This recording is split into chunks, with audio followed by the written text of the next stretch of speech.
The Gospel of Luke, chapter 21. And he looked up and saw the rich putting their gifts into the treasury.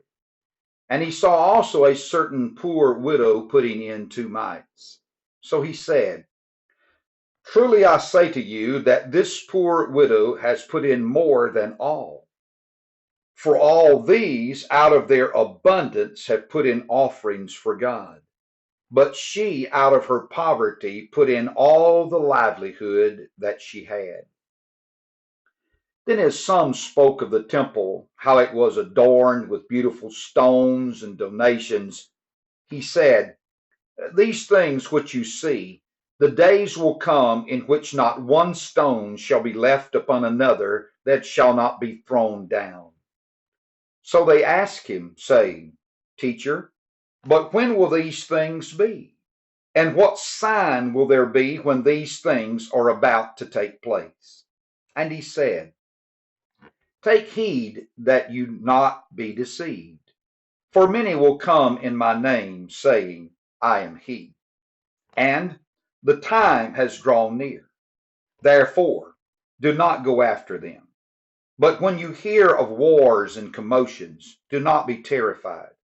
For these things must come to pass first, but the end will not come immediately.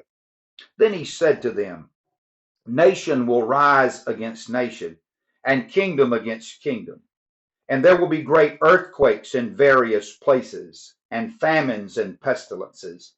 And there will be fearful sights and great signs from heaven.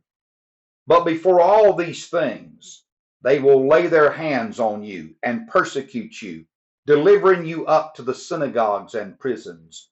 You will be brought before kings and rulers for my name's sake. But it will turn out for you as an occasion for testimony. Therefore, settle it in your hearts not to meditate before on what you will answer. For I will give you a mouth and wisdom, which all your adversaries will not be able to contradict or resist. You will be betrayed even by parents and brothers, relatives and friends, and they will put some of you to death. And you will be hated by all for my name's sake, but not a hair of your head shall be lost. By your patience, possess your souls.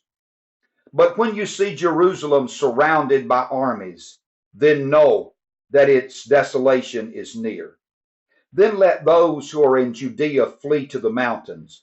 Let those who are in the midst of her depart, and let not those who are in the country enter her. For these are the days of vengeance, that all things which are written may be fulfilled. But woe to those who are pregnant, and to those who are nursing babies in those days. For there will be great distress in the land, and wrath upon this people. And they will fall by the edge of the sword, and be led away captive into all nations. And Jerusalem will be trampled by Gentiles until the times of the Gentiles are fulfilled. And there will be signs in the sun, in the moon, and in the stars, and on the earth's distress of nations, with perplexity, the sea and the waves roaring, men's hearts failing them from fear and the expectation of those things which are coming on the earth, for the powers of the heavens will be shaken.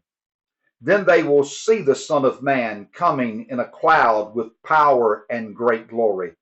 Now, when these things begin to happen, look up and lift up your heads, because your redemption draws near.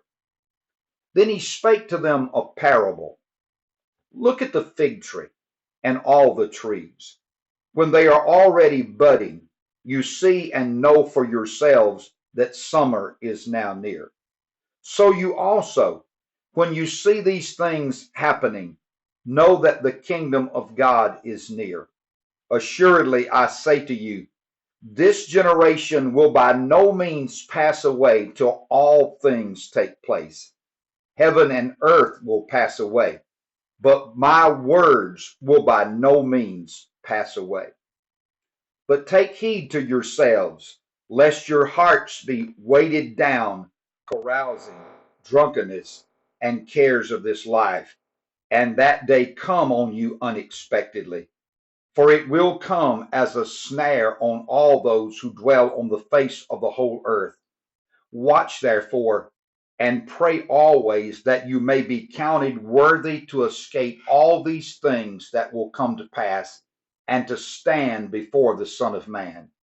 And in the daytime he was teaching in the temple, but at night he went out and stayed on the mountain called Olivet. Then early in the morning all the people came to him in the temple to hear him.